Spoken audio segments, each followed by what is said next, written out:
ਆਹ ਲੱਗੀ ਕੀ ਲੱਗਾ ਫਲੀਆਂ ਆ ਵੇਖੋ ਫਲੀਆਂ ਲੱਗੀਆਂ ਛੋਟੀਆਂ ਛੋਟੀਆਂ ਜੀਆਂ ਕਿੰਨੀ ਸੋਹਣੀ ਲੱਗਣ ਦੀ ਜੇ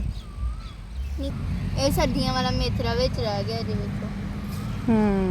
ਆ ਵੇਖੋ ਅਸੀਂ ਧਨੀਆ ਬੀਜਿਆ ਵਾ ਤੇ ਇਹ ਛੋਟਾ ਛੋਟਾ ਜਿਹਾ ਹੋਣ ਡਿਆ ਵਾ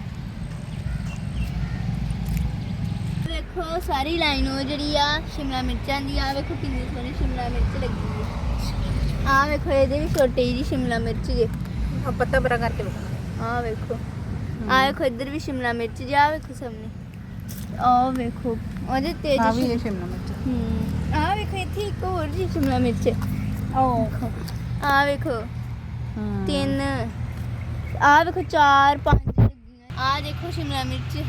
ਆ ਵੇਖੋ ਸ਼ਿਮਲਾ ਮਿਰਚ ਆ ਵੇਖੋ ਇਹ ਛੋਟੀਆਂ ਮਿਰਚਾਂ ਇਹ ਬੜੀਆਂ ਕੌੜੀਆਂ ਹੁੰਦੀਆਂ ਤੇ ਇਹਦੇ ਲਾਗੇ ਹੀ ਆ ਵੇਖੋ